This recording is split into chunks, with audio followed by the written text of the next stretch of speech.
식별, 사명에 대한 집착.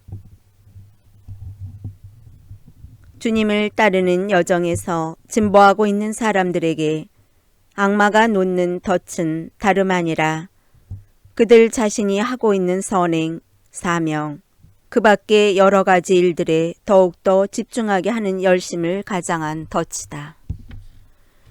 악마는 그들이 주님을 섬기는 일에서 무엇보다 자신들이 일궈내는 성공에 관심을 쏟게 한다. 그들은 자신도 모르는 사이에 서서히 자신이 하고 있는 봉사가 중요하다고 느끼면서 애착을 느끼기 시작하고 더 나아가 그 일을 하지 않고는 살 수 없을 만큼 그 일에 대해 강한 책임의식을 느낀다. 언뜻 보기에 이런 애착은 반드시 행해야 할 사명과 선을 위한 것처럼 보이지만 실제로는 자신의 만족, 자신의 일에서 얻는 쾌감에 대한 집착에 지나지 않는다. 이를테면 일종의 관능적 쾌락 또는 자기의 형태에 속한다. 이런 집착이 생기면 사람들은 자기들이 하고 있는 모든 좋은 일을 강력하게 옹호하고 나선다.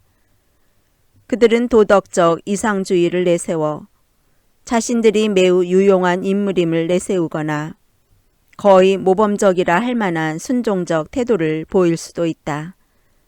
하지만 실제로는 자기들이 계획하거나 바라는 대로 금방 일이 이루어지지 않으면 기분이 언짢아지기 시작한다.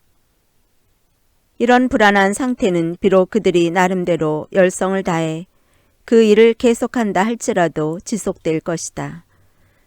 조만간 자기의 진실과 개인적 만족과 책임의식에 대한 열정적인 세속적 집착의 진실이 드러날 것이기 때문이다.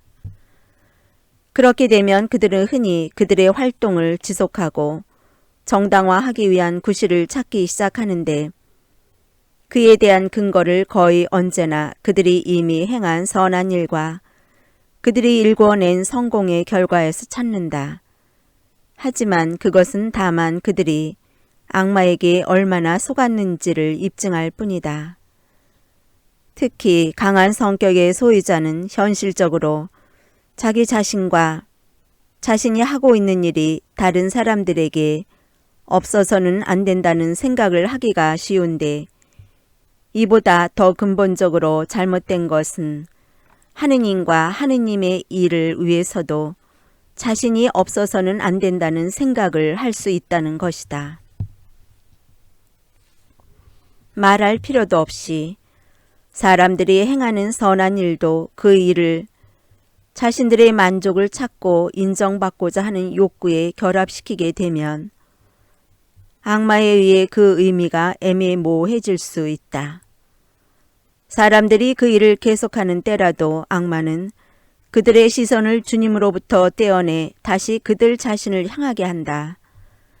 그들은 주님에 대한 열정과 그분을 섬기고자 하는 열정 속에서도 그들 자신에 대한 생각을 계속하게 된다.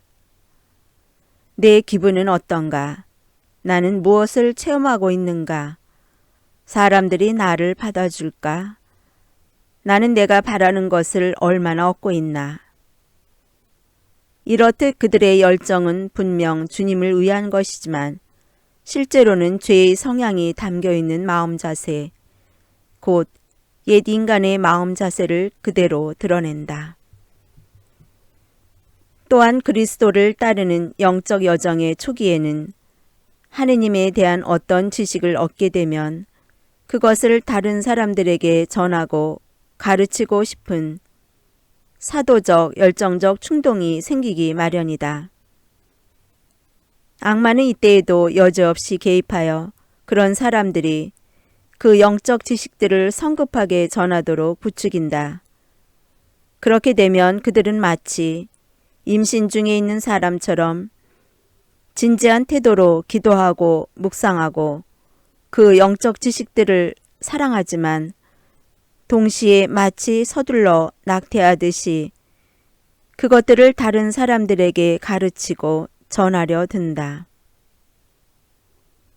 결국 그들은 악마가 들씌우는 역할을 떠맡게 된다. 그들은 실제로 자신들이 영적으로 진보해서 다른 사람들을 가르칠 수 있다는 확신에 차게 된다. 그러나 바로 그 순간부터 그들은 매우 가벼운 영적 조언조차 받아들일 수 없게 된다. 악마가 거짓 지식을 통해 그들을 영적으로 무식하게 만들어 버려 그들 자신에 대해 근본적으로 잘못된 지식을 갖고 있기 때문이다. 말하자면 선을 행하고자 하는 그들의 조급함을 이용해 악마가 그들 안에 그릇된 자아상과 자아이상을 끌어들였기 때문이다. 따라서 그들이 만나는 사람들에 의해 실제로 확인될 수 있는 것은 그들의 그릇된 자아상과 자아이상이며 그들이 해줄 수 있는 조언 또한 그들이 받아들인 자신의 그릇된 자아상에 근거한다. 조만간 그들은 불편해지기 시작한다. 환상에 의한 그들의 영성 생활이 쇠퇴하기 시작하기 때문이다. 악마는 그들이 하느님 앞에 서는 방법에 대한 진실을 새롭게 깨달아 알지 못하게 하려고 가능한 모든 일을 다한다. 하지만 악마의 이러한 속임수는 그들이 바로 그들의 가장 가까운 사람들에 의해 오해받는다고 느끼는 사실에서 그 정체가 드러난다. 그들은 자기와 가장 가까운 사람들이 자기네 탁월함, 지식, 재능을 잘못 알고 있다고 여긴다. 곧 그들이 악마의 속임수에 의해 지니게 된 자아상과 가장 가까운 사람들이 그들에 대해 알고 있는 내용이 다르다고 생각한다. 바로 여기서 드러나는 차이점에 의해 악마의 속임수의 정체가 밝혀진다. 정반대의 일도 생길 수 있다. 이런 일은 흔히 성인들한테서 일어난다. 성인들은 많은 사람이 그들과 대화하기 위해 길게 줄지어 섰던 영성 생활에 참된 스승들이었다. 하지만 가장 가까운 형제들은 그들을 과소평가했다. 이런 영적 상태의 진실은 그 성인들의 파스카적 태도에서 드러났다. 그들은 그들의 파스카가 그들만에 의해서가 아니라 흔히 그들 가까이에 있는 사람들에 의해서도 준비된다는 사실을 알았기에 그 고통을 참아받았다. 사실 성인들은 주님에 의해 신앙이 강화되었다. 주님께서 그들에게 위로자 성령을 보내주셨기에 그들은 죽을 수 있었을 뿐 아니라 또한 자비로운 얼굴을 지닌 평화로운 사람들로서 부활할 수 있었다.